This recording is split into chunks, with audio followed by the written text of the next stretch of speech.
Bhiwandi news से जुड़े रहने के लिए चैनल को सब्सक्राइब करिए और बेल आइकन दबाइए जरूर।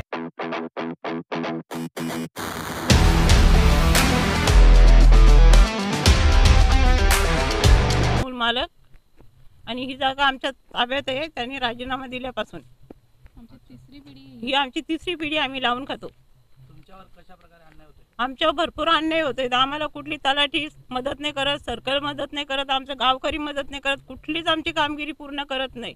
आता त्या दिवशी मी गेली, त्या दिवशी त्या लोकांनी सांगितलं टपालमध्ये तुमची कामगिरी, टपालमध्ये तुमची कागद टाका। कोणीच आमची हरकत घेतली नाही। 4 दिवस धावते मी, 4 दिवस धावते, कोणीच आमची हरकत घेतली न सांगता इथं मोजमापणी लावली द्याई। हे जे निवासी उपजिल्हाधिकारी आहेत त्यांना लावलाय का? भयंकर छळ झालेले, आमच्या घरादारात आलून आम्हाला हुसकवली इथून। तशीच आम्ही बेघर झालो, पण मी या जमिनीची लिंगाने सोडली। मी तशी येऊन जाऊन लावाच्या बाहेर राहून या लोकांचा मजकूर माझ्या विरुद्ध अर्ज, मजकूर काय तर आमच्या मुलांना शाळा बांधायला जागा पाहिजे, आमच्या गुरांना चरायला जागा पाहिजे, आमच्या काय सांगत होतं ते दुसरा बाजूच्या जमिनी नावी झाले। मग आमची जमीन का नावी होत नाही? सरकार का आमची दखल घेत नाही? किती मी प्रोसिजर केलं, एका पण प्रोसिजर आमच्या परत पोहोचत नाही।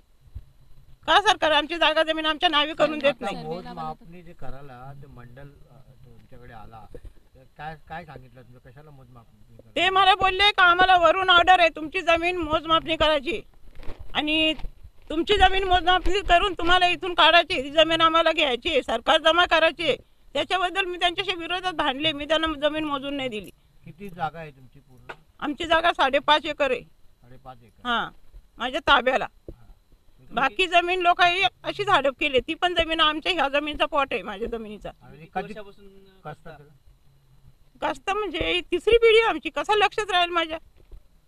माझे सासू कसं होतं, आता आम्ही कसतो ना, आता माझी पोराबाला करतात, आमचा वय झाला पण जमीन आमच्या नावीच होत नाही। चिक्कार फिरले मी, कोकण बोलला गेले, मंत्रालयात गेले, सगळं नकाशे सगळं केलं, वकील दिला, स्टे लावला, पण जमीन नावीच होत नाही माझ्या। फक्त विरुद्ध अर्ज येतात माझ्या नावाने, नेहमीच विरुद्ध अर्ज येतात। मी काय करू? सरकारने माझी दखल घ्यावा। सातबाऱ्यावर किती वर्षापासून तुमचं नाव आहे?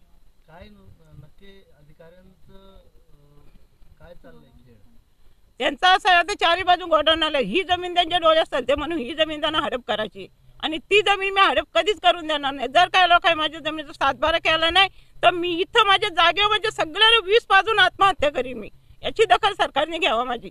म्हणजे अधिकारी लोक आम्हाला धमकावतात, आम्हाला कुठलीच कागदपत्र वेळेवर देत नाही। पंचायत मधलं सुद्धा आम्हाला कागद नाही मिळाला। अधिकारी लोक संगनमत करून तुमची जागा बिल्डरांच्या घशात टाकतात। हां, ह्योच महत्व आहे त्यांचा। अधिकारी लोक सगळं पूर्ण विचार करून ही जमीन बिल्डर लोकांच्या घशात घालायचा विचार आहे त्यांचा। आणि मग आम्ही काय करायचं, आम्ही काय खायचं, कुठे राहायचं, आम्ही कुठे जायचं? आम्ही दलित समाजावर अत्याचार नाही का? आता ते गायकवाड आहेत, त्यांची जमीन नावी झाली, इकडे बाजूच्या जमिनी त्या नावी झाल्या, इकडे पाटील कंपनीची जमीन नावी झाली, ते भोईरगावची जमीन नावी, माझी मधीतच जमीन आहे, माझी जमीन का नाही नावी होत? किती प्रकरणं केली मी आणि या लोकांनी मला इथं राहायचं मुश्किल केलेला। मी कोणाचं नाव नाही घेत, भात कापाला मी पोलीस प्रोटेक्शन घेतलं तेव्हा मी भात कापला, तिथपासून मला काय ते लोक परत दखल नाही केली, तिथून मी जमीन व्यवस्थित लावायला लागली।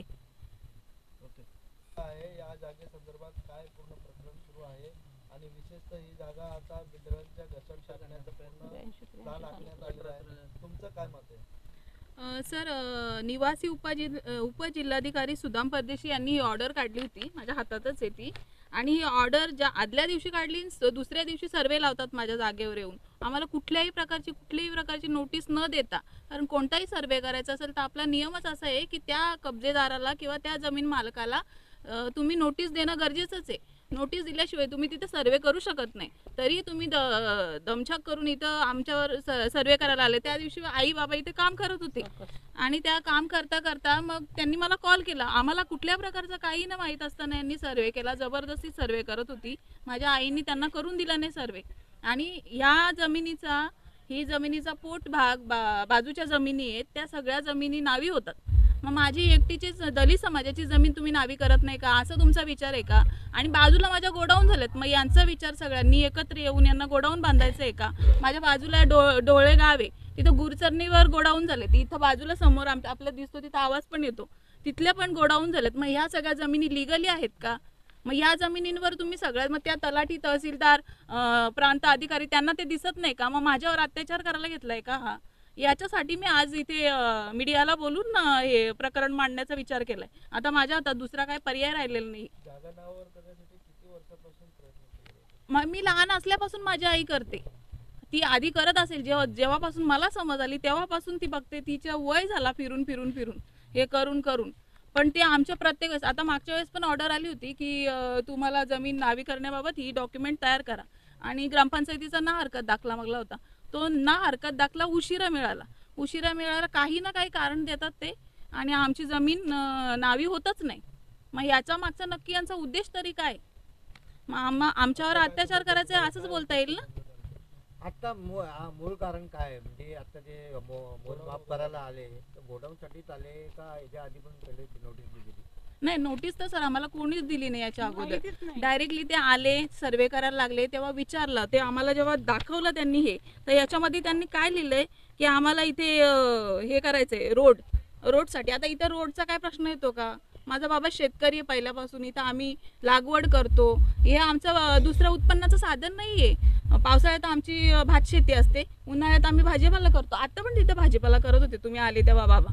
हां, मग त्यांनी सांगितलं की इथून रोडसाठी आम्हाला जागे पाहिजे, त्यासाठी आम्ही आताच ती जागा कब्जात घेतो, आणि त्याच्यानंतर मग यांचा हाच एकंदरीत विचार आहे ना का हे सगळे एकत्र करून, आणि आपण विचारणा केली त्यांना का ते बोलतात आमच्या हातात काय नाही, वरून ऑर्डर आलेली आहे, तुम्ही वरून जाऊन हे करा. आम्ही प्रत्येक ऑफिसला गेलो, तिथे याला गेलो, इथे तलाठी कार्यालयात गेलो, भूमी अभिलेखवाल्यांकडे गेलो, सगळीकडे जाऊन विचारलं, तहसीलमध्ये गेलो, तर ते काय बोलतात तुम्ही टपालामध्ये टाका. प्रत्यक्षात आमच्याशी बोलायला पण ते तयार नाहीयेत का तुम्ही एवढं फास्ट करता प्रोसेस. जर तुम्ही आदल्या दिवशी नोटीस काढता आणि दुसऱ्या दिवशी सर्वे करता, मग माझा एवढ्या वर्षाचा 2015चा प्रकरण होता, त्याचं उत्तर मला आता दिलाय त्यांनी. काल रिसिव्हर आहे माझ्याजवळ, ते मी तुम्हाला दाखवते. काल मला दिलंय त्याचं उत्तर की तुमची जमिनीचा विचार केला जाणार नाही. मग ती प्रोसेस तुम्ही एवढी लेट करता, आणि मग ही प्रोसेस तुम्ही एका दिवसात करता, मग याचा अर्थ काय? आता एकंदरीत तुम्हाला काय वाटतं हे काय करतात? हे बिल्डरांच्या घशात घालण्याचं त्यांचं हे स्वप्न आहे ते, आणि ते त्यांचं स्वप्नच राहणार आहे. कारण हे मी आता माघार घेणार नाही. माझ्या आई बाबांनी आम्हाला कष्ट करून इकडून तिकडून कसं तरी शिकवलं, आम्हाला इथं राहणं पण मुश्किल होतं. आम्ही आता शिकलोय, सवरलोय आता, मग याचा अर्थ हे दलितांवर अन्याय आणि अत्याचारच आहे ना. मग याची आम्ही दखल घेऊच, आणि आम्ही इथं कोणाला बिल्डरला किंवा ही जागा घशात घालून देणारच नाहीये. ही सृष्टी आजी 70-71 पासून ही जमीन कसते. त्याच्यानंतर त्यांनी सातबाऱ्याला नाव लावण्यासाठी बरीच धावपळ केली. 1990ला त्यांचा सातबाऱ्यावर इतर हक्कात नाव आला पीक पाण्यात. त्याच्यानंतर पण त्यांना इथल्या गावकऱ्यांनी बरेच हैराण केलं. ती दलित असल्यामुळं आजूबाजूच्या लोकांनी त्यांना बरीच त्रास दिला, त्यांची घरं जाळली, त्यांना हाकलण्याचा प्रयत्न केला, त्यांना मारला. इथं पोलीस पाटील लावून त्यांनी जमीन कसली, पण त्यांनी सातबारा आणि ती जागा सोडली नाही कसण्याचा. त्यांना कारण इवन एकच साधन की दलित समाजाला एक तर जागा भेटत नाही, जागा घेण्याची ऐपत नसते. त्याच्यामुळं जी जमीन भेटल इथं पहिले ते ठक्करची जागा होती, खाजगी मालकीची होती.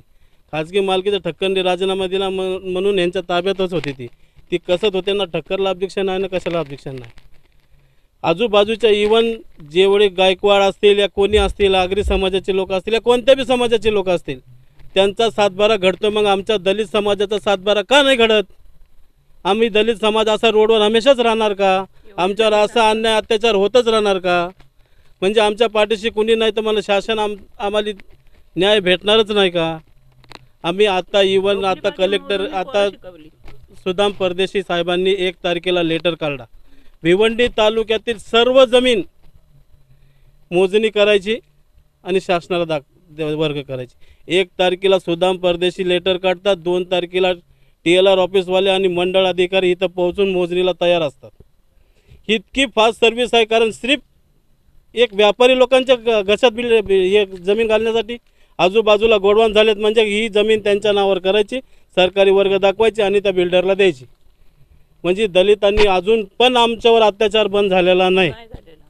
अगर असाच अत्याचार राहिला तर आम्ही बाळासाहेब आंबेडकरांचा टाईम घेणार आहेत. बाळासाहेब आंबेडकरांना भेटा जाणार आहेत. बाळासाहेबांनी जे आदेश देतील ते ठीक, नाही झालं तर आम्ही टोटल दलित समाज जागृत करून या सोष्ट्याबाईला न्याय देण्यासाठी या जमिनीवर काय तर कलेक्टरला घेरल्याशिवाय पण घाबरणार नाहीत आम्ही. शासनाचा नियम अतिक्रमण 1971 कलम 29 आणि 45 नुसार कोणत्याही एसटी जमीन तुम्ही खाली करू शकत नाही. इवन आता हिवाळी अधिवेशनात पण डिक्लेअर केलं मुख्यमंत्र्यांनी की कोणत्याच जमिनीवरला आम्ही अतिक्रमण काढणार नाहीत. मग आम्ही दलित आहेत म्हणून तुम्ही आम्हाला आठवताय का? हे मंडळ अधिकारी आणि तो सुदाम परदेशी या दोघांचं मिळून पूर्ण राजकारण आहे. ना याला जिल्हाधिकाऱ्याचं पत्र आहे, ना राज्यमंत्र्याचं पत्र आहे, ना कोणत्याच असं जे जेन्युइन डिपार्टमेंट आहे त्याचं पत्र नाही. यांनी आपसात संगमत करून हे सावळा गोंधळ जर या मंडळ अधिकाऱ्यांनी आणि सुदाम परदेशांनी बंद नाही केला तर आम्ही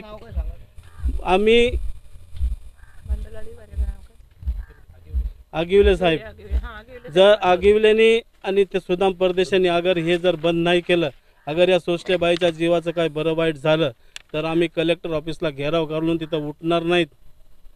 आमच्या दलित समाजावर जिथं अन्याय अत्याचार होईल तिथं आम्ही दलित समाज खंबीरपणे पाठीशी उभा राहील. आणि ह्या माणसाची जमीन, गोरगरिबाची जमीन अगर गाव हे बिल्डर हडपत असतील आणि हे दलाल अगर साथ देत असतील आणि काय राजकीय पक्ष मिळून जर आमच्यावर कट कारस्थान करीत असतील तर आम्ही तिथं मरायला आणि मारायला सगळ्यात तयार आहेत. या कलेक्टरनी पण नोंद घ्यावी आणि त्या सुदाम परदेशांनी आणि त्या मंडळ अधिकाऱ्यांनी पण नोंद घ्यावी. आम्ही या 2 दिवसात जर आमचा निकाल नाही लागला तर आम्ही सगळ्यात पहिलं मंडळ अधिकाऱ्यावर जाऊन घेराव करतात, आम्हाला न्याय मागतात की बाबा जी जमीन राजीनामा दिले ती जमीन ही वर्ग होत नाही. असा कोणता एकही कायदा मला दाखवायचा की ह्या कायद्यानुसार बाबा हे ज्या माणसाचा कब्जा आहे, ज्याचं नाव एक इल आहे, त्याच्या नावावर चढत नाही असं त्यांनी दाखवून द्यावा. आणि मग आम्हाला सांगायचं अगर हे लोक मंडळ अधिकारी आणि सुदाम परदेशी अगर गप बसले नाहीत तर आम्ही लास्ट पर्याय कलेक्टर ऑफिसला घेराव करून सगळा दलित समाज एक करून बाळासाहेबाच्या परमिशनने आम्ही तिथं आंदोलन करणार.